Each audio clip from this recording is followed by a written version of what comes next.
കർത്താവിൻ്റെ പുണ്യനാമത്തിന് നന്ദിയോടെ സ്തോത്രം ചെയ്യുന്നു. വീണ്ടും ഒരു ക്രിസ്മസ് കാലയളവ് കടന്നു വന്നിരിക്കുന്നു. ഈ ചെറിയ റെക്കോർഡിങ്ങിൽ കൂടെ എന്നെ കേൾക്കുന്ന എല്ലാവർക്കും വേഗം വരുന്നവനായ യേശുക്രിസ്തുവിൻ്റെ നാമത്തിലുള്ള സ്നേഹവന്ദനം അറിയിക്കുകയും ഈ ക്രിസ്മസിൻ്റെ എല്ലാ സന്തോഷങ്ങളും എല്ലാ അനുഗ്രഹങ്ങളും കർത്താവ് നിങ്ങൾക്ക് നൽകുമാറാകട്ടെ എന്ന് ഞാൻ പ്രാർത്ഥിക്കുകയും ചെയ്യുകയാണ്. കഴിഞ്ഞ കാലങ്ങളിൽ നമ്മളെ നടത്തിയ ദൈവം തമ്പുരാൻ, നമ്മളെ പരിപാലിച്ച ദൈവം തമ്പുരാൻ നമ്മളോട് കൂടെ ഉണ്ട് എന്നറിഞ്ഞുകൊണ്ട് യേശുക്രിസ്തു വാസ്തവമായി നമ്മുടെ ജീവിതത്തിൽ ഉള്ളവരായി ഈ ക്രിസ്മസ് കൊണ്ടാടുവാൻ ദൈവം ഇടയാക്കട്ടെ എന്ന് പ്രാർത്ഥിക്കുന്നു. അന്ധതമസ്സിലായിരുന്നവർ ഒരു വലിയ പ്രകാശം കണ്ടു എന്ന് കർത്താവിൻ്റെ തിരുജനത്തെ പരാമർശിച്ചുകൊണ്ട് ഒരു വാക്യമുണ്ട്. അന്ധതമസ് അല്ലെങ്കിൽ പാരതന്ത്ര്യം, അടിമത്വം എന്നുള്ള പദങ്ങൾ കൊണ്ടൊക്കെ നാം വിവക്ഷിക്കുന്നത് മനുഷ്യന് ഒന്നും ചെയ്യുവാൻ കഴിയാത്ത, പ്രവർത്തിക്കുവാൻ കഴിയാത്ത, മനുഷ്യൻ്റെ സർഗാത്മശേഷികളെ തനിക്ക് വേണ്ടിയും മറ്റുള്ളവർക്ക് വേണ്ടിയും പ്രയോജനപ്പെടുത്തുവാൻ കഴിയാത്ത ഒരു കാലഘട്ടത്തെക്കുറിച്ചാണ്. ഒരുപക്ഷെ മറ്റൊരു പദം അവിടെ ഉപയോഗിച്ചാൽ ഒരു ബന്ധനസ്ഥനായിരിക്കുന്ന അവസ്ഥ. അത് വേദപുസ്തകത്തിൽ നമ്മൾ മിസ്രൈമിൻ്റെ അടിമത്വം മുതൽ കാണുന്നതാണ്. 430 വർഷക്കാലം ഫറവോൻ്റെ അടിമത്വത്തിൽ മറ്റൊന്നും ചെയ്യുവാനുള്ള സ്വാതന്ത്ര്യമില്ലാതെ ഫറവോൻ്റെ ക്രൂരമായ അനുഭവങ്ങളെ അനുഭവിച്ചുകൊണ്ട് നെടുവീർപ്പിട്ട് കഴിയുന്ന ജനം.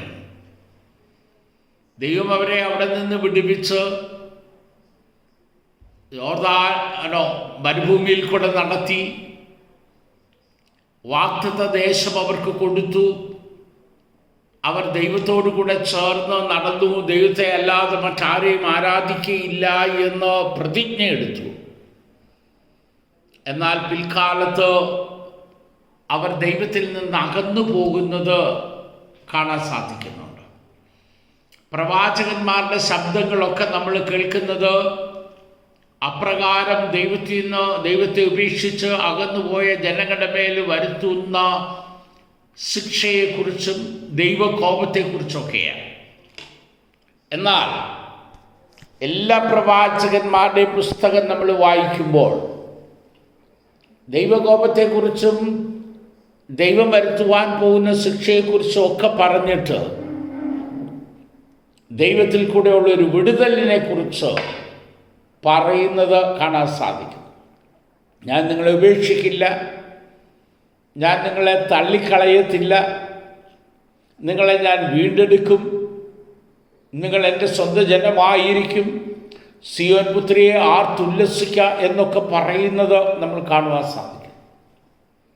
അപ്പോൾ ഒരു വീണ്ടെടുപ്പിൻ്റെ സ്വരം, ഒരു രക്ഷയുടെ സ്വരം, വീണ്ടും ജീവിതത്തിൻ്റെ സ്വാതന്ത്ര്യത്തിലേക്ക് വരുന്ന ഒരു വലിയ ആഹ്വാനമാണ് പ്രവാചക ശബ്ദത്തിൽ കൂടെ ഒക്കെ നമുക്ക് കാണുവാൻ സാധിക്കുന്നു. ഇതുതന്നെയല്ലേ ക്രിസ്മസിൻ്റെ സന്ദേശമെന്ന് പറയുന്നത്. രക്ഷ എന്ന് പറയുമ്പോൾ നമ്മുടെ മനസ്സിൽ പെട്ടെന്ന് കടന്നു വരുന്നത് പാപത്തിൽ നിന്നുള്ള രക്ഷയാണ്. യേശു കർത്താവ് ഈ ഭൂമിയിൽ പൂജാതനായത് മനുഷ്യനെ അവരുടെ പാപങ്ങളിൽ നിന്ന് രക്ഷിപ്പാൻ ഇരിക്കൊണ്ടവൻ യേശു എന്ന് പേരിടണമെന്ന ആ വലിയ അരുളപ്പാട് പൂർത്തീകരിക്കാൻ വേണ്ടിയാണ്. തീർച്ചയായും അടിസ്ഥാനപരമായി ഒരുവൻ പാപത്തിൽ നിന്ന് മോചിക്കപ്പെടുവാനായിട്ടാണ് ക്രിസ്തു ഈ ഭൂമിയിലേക്ക് വന്നതും പാപപരിഹാരയാഗമായി കാൽവരി ക്രൂസിൽ മരിച്ചത്. എന്നാൽ ആ ഒരു അടിസ്ഥാനപരമായിട്ടുള്ള വീണ്ടെടുപ്പിൽ കൂടെ മനുഷ്യൻ സ്വതന്ത്രനാകുന്ന ഒരു വലിയ സത്യം. ഞാൻ ആദ്യം പറഞ്ഞു തുടങ്ങിയ അടിമത്വത്തിൽ നിന്ന്, ബന്ധനത്തിൽ നിന്ന്, അന്ധകാരത്തിൻ്റെ അന്ധതമസ്സിൽ നിന്ന് ഒരു പ്രകാശത്തിലേക്ക്, ഒരു സ്വാതന്ത്ര്യത്തിലേക്ക് മനുഷ്യൻ കടന്നു വരുമ്പോൾ മനുഷ്യനായി മനുഷ്യൻ്റെ സർഗാത്മശേഷികളെ തനിക്ക് വേണ്ടിയും സമൂഹത്തിന് വേണ്ടിയും ഉപയോഗിപ്പാനും അവൻ പ്രാപ്തനാകുന്നു എന്നുള്ളതാണ്. അപ്പം ക്രിസ്മസിൻ്റെ സന്ദേശത്തിൽ യേശു കർത്താവ് രക്ഷകനായി ഭൂമിയിൽ അവതരിച്ചു എന്ന് പറയുമ്പോൾ മനുഷ്യനെ സ്വാതന്ത്ര്യത്തിലേക്ക് നയിക്കുവാനായിട്ട്, ഗലാത്യ ലേഖനം നമ്മൾ പഠിക്കുമ്പോൾ അതാണ് നമുക്ക് മനസ്സിലാക്കാൻ സാധിക്കുന്നത്. നിങ്ങളെ സ്വാതന്ത്ര്യത്തിനായിട്ട് വിളിച്ച് വേർതിരിച്ച് ഇനിയും നിങ്ങൾ അടിമനുഖത്തിൽ പെടരുത്. ഈ സ്വാതന്ത്ര്യം എന്ന് പറയുന്നത് പ്രവർത്തിക്കുവാനുള്ള സാഹചര്യമാണ്. ഈ സ്വാതന്ത്ര്യം എന്ന് പറയുന്നത് ചിന്തിക്കുവാനും നമുക്കും മറ്റുള്ളവർക്കും പ്രയോജനമായ ഒരു ജീവിതത്തെ രൂപപ്പെടുത്തുവാനുമുള്ള സ്വാതന്ത്ര്യമാണ്. വേറെ വിധത്തിൽ പറഞ്ഞാൽ മനുഷ്യൻ്റെ പൂർണ്ണതയിലേക്ക് നയിക്കുവാനുള്ള സ്വാതന്ത്ര്യമാണ് യേശു കർത്താവിൻ്റെ രക്ഷയിൽ കൂടെ നമുക്ക് ലഭിച്ചിട്ടുള്ളത്.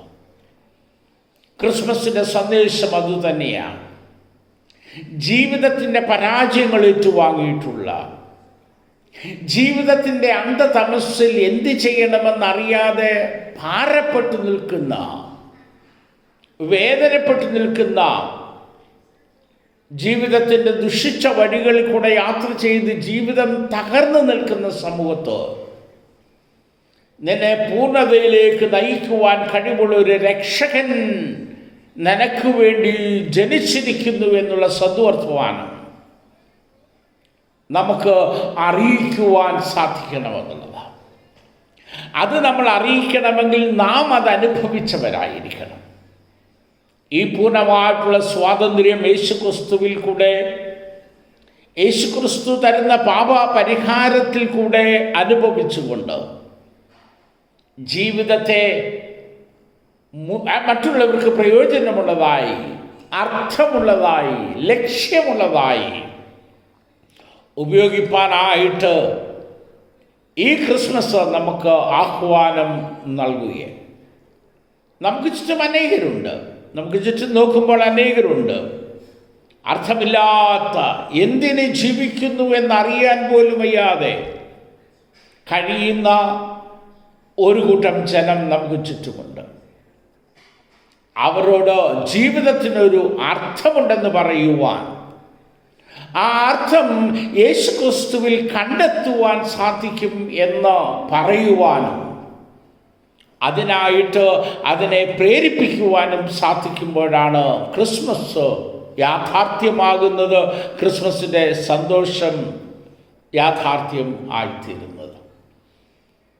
ക്രിസ്മസ് ആഘോഷങ്ങളിൽ അടങ്ങിയിരിക്കുന്ന ഒന്നല്ല. നമ്മളിന്ന് പലപ്പോഴും ആഘോഷങ്ങളിലാണ് ക്രിസ്മസിൻ്റെ അർത്ഥം കണ്ടെത്തുവാൻ കഴിയുന്നത്.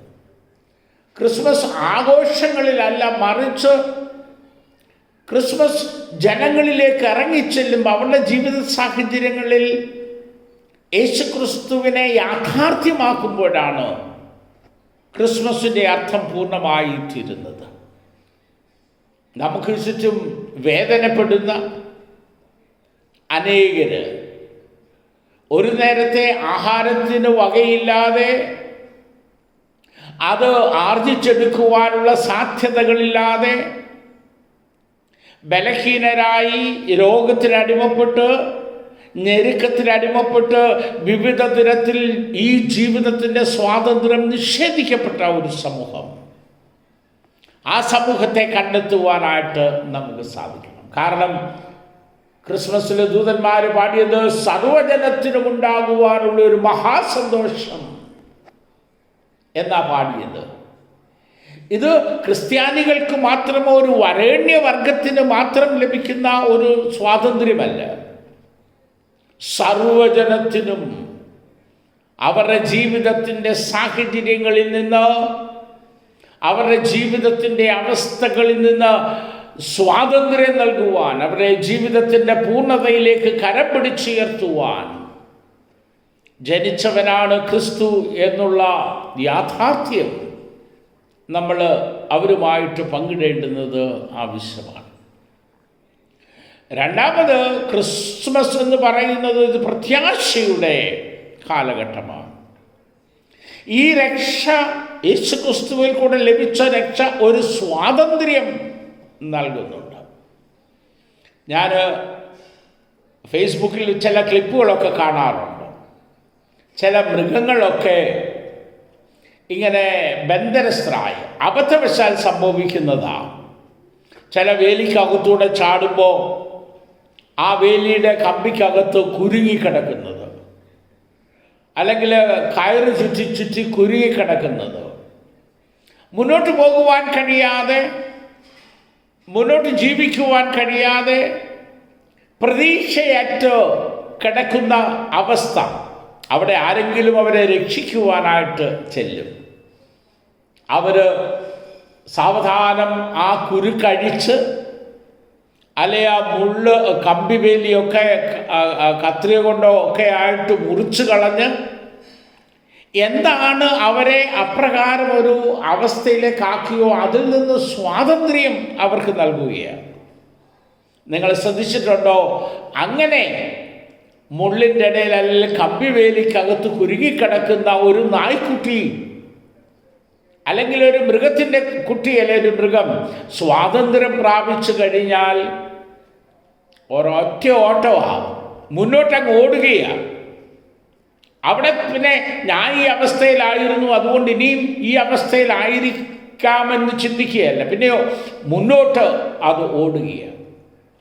മുന്നോട്ട് പ്രയാണം ചെയ്യുവാൻ കഴിയാതെ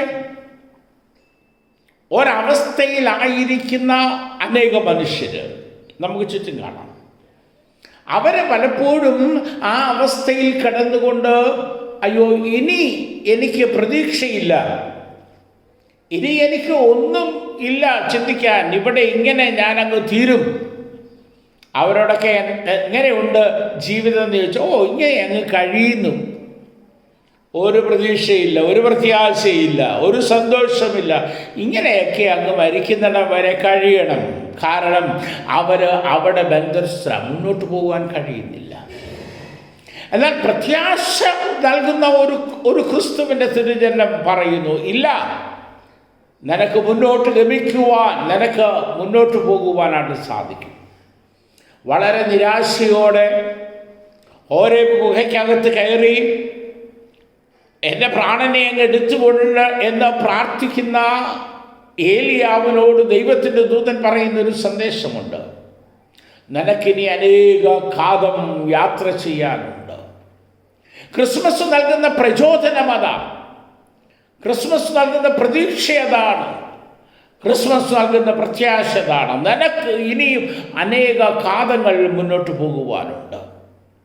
അത് നിന്നെ സ്വാതന്ത്ര്യത്തിലേക്ക് നയിച്ച ക്രിസ്തുവിനോട് കൂടെ ആണെങ്കിൽ അത് വിജയകരമായ ഒരു യാത്രയായിരിക്കുമെന്നുള്ളതാണ്.